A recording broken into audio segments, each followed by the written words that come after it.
We've all applied to positions where the job description looked interesting, but maybe there was one important piece of information missing, perhaps, maybe the most important for some, and that's what's the salary for this position?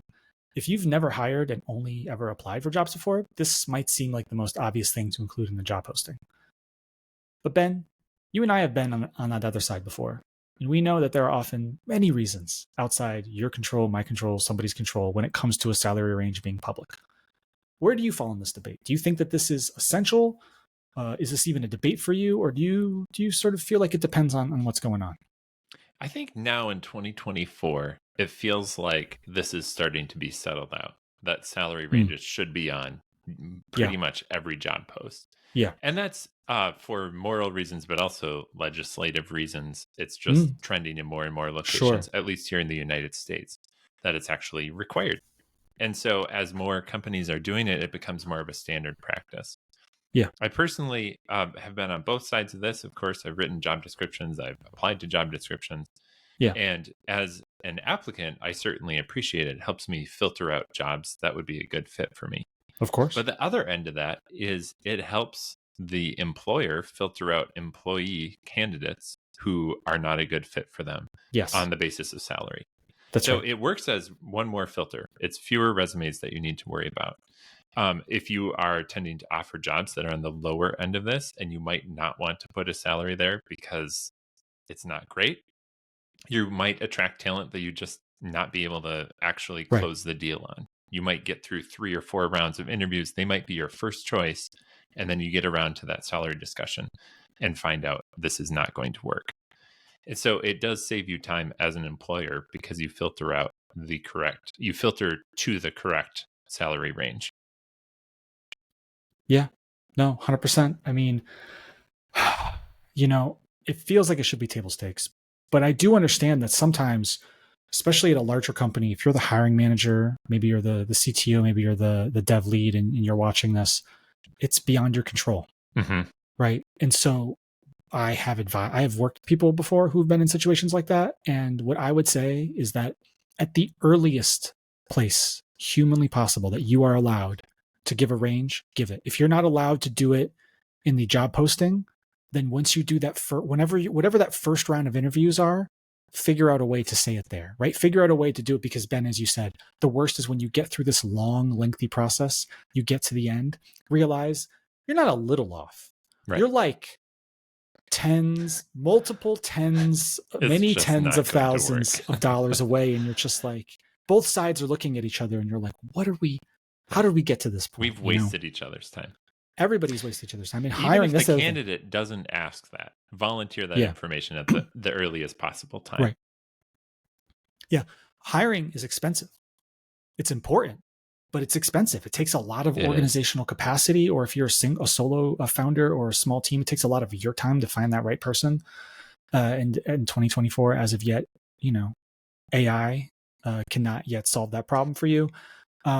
So it takes a lot of time, and you don't want to waste your time either. And the other thing is, if you've gone to the whole, like, even if you say, okay, well, maybe I'll get the next candidate or the next candidate after that, whoever my top choices are, the way that things work now, you need to be willing to move. You got to move a little quicker than maybe if it's been a while since you hired, you might need to move a little quicker than you used to. And so that person might not be interested anymore by the time you get to them. It makes things a lot easier. And there's one more thing I want to say here about this, which is when you and I are talking about salary range, try, if you can, not even if you can, if you have any capability to do so, keep the range to a realistic range of what you're willing to pay. Sometimes you're limited, right? I know in higher education, it's often like there's this job, like sort of level that you are slotted into. I have seen jobs where it's like 70 to like 200,000, and you're like, well, those are very different numbers. Am I a 70 or am I a 200, right? Right. And as a job applicant, you're either seeing yourself on the high end, or sometimes you might go, I'm just going to ask, you assume it's the middle. You think that they're playing the game where it's like the middle, but maybe it's not, right? Maybe it's actually, sure, technically this job code is 70 to 200, but I only have budget for 70 to 100. Well, that's a very different conversation, right? So if you can, not only do you want to have a salary range, have a salary range that is truly reasonable and is what your range is. Understanding that, Ben, I'm sure this has happened to you. Sometimes there's a little bit of a, you put a range, somebody sees it and they ask for 5 or 10 more, and now you're negotiating and everything else. And that's okay, fine. That's sometimes that happens and you need to have a little bit of wiggle room, or they need to understand or whatever. But I think anything you can do to reduce the possibility that there's just a massive like misunderstanding of the situation, the better off everybody will be. And you'll get into that negotiation, whether it's in the job description or not. That's going to Oh yeah. happen as soon as there's a Oh yeah. price in the air. That's right. You're ready to negotiate. Right. So you can That's just right. get that price out earlier. One thing to be sensitive to is your organization may not want salary information to be public. And this is a big area where that information leaks out. Especially as developers, we tend to be some of the higher compensated people in a company. And it can lead to some uncomfortable situations for management, and they may want to avoid that.